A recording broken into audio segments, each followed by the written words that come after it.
Hai teman-teman semua, yang ada di luar sana.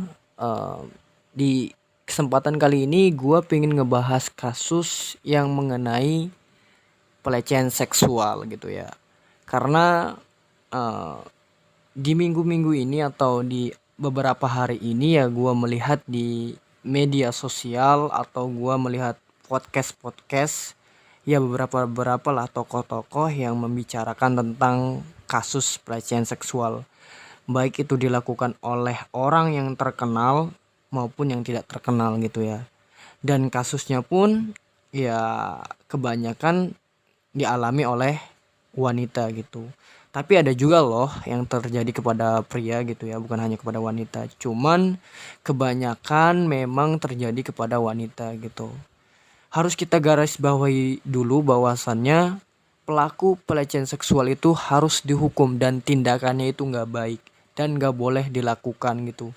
Karena ini adalah salah satu perilaku yang menurut gua nggak baik gitu ya, dan gua pun sering bertanya-tanya ya mengenai apa apa alasan mereka melakukan pelecehan seksual gitu, ataukah hanya iseng-iseng doang, atau hanya coba-coba doang, atau nafsu doang, atau penasaran doang. Itu yang penasaran, membuat gue bertanya-tanya gitu mengenai alasan mereka melakukan tersebut.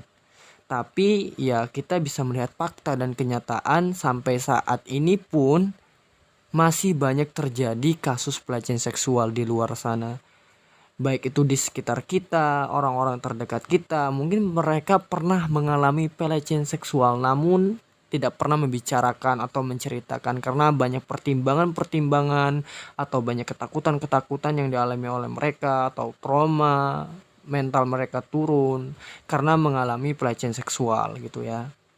Dan ini em, dan dalam penanganannya pun oleh aparat penegak hukum ya belum maksimal gitu ya, belum maksimal, banyak kekurangan-kekurangan sehingga korban ini takut gitu untuk melaporkan karena banyak contoh-contoh dari korban-korban lain tidak ditangani kasusnya.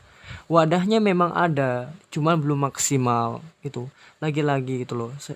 Tapi harapan gua sih harus dimaksimalkan ya, karena kasus ini sangat berbahaya kalau dibiarkan terus-menerus gitu. Pelaku-pelaku akan terus bermunculan dengan bermacam cara mereka melakukan hal-hal seperti itu gitu ya.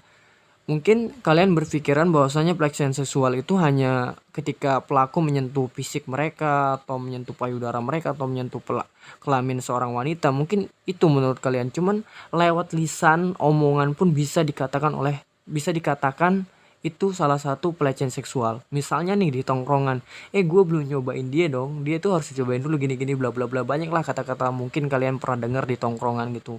Dan kalau menurut gua itu adalah salah satu pelecehan seksual dan bisa-bisa saja dilaporkan gitu ke pihak berwajib gitu ya.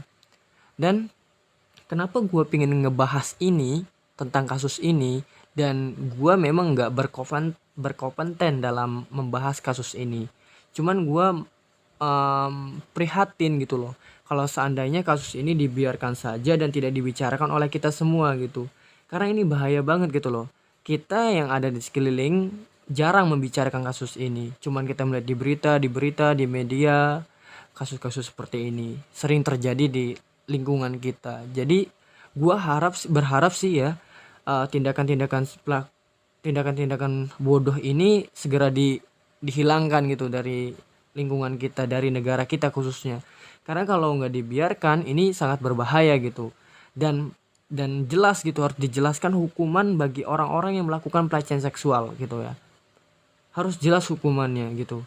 Jadi ya kalau bukan kita yang membicarakan hal-hal seperti ini ya siapa lagi gitu ya. Jadi harapan gua, ayo sama-sama teman-teman semua dan wanita-wanita di luar sana yang pernah mengalami pelecehan seksual, em, harus membuat laporan atau hal-hal yang bisa membuat pelaku-pelaku jera gitu.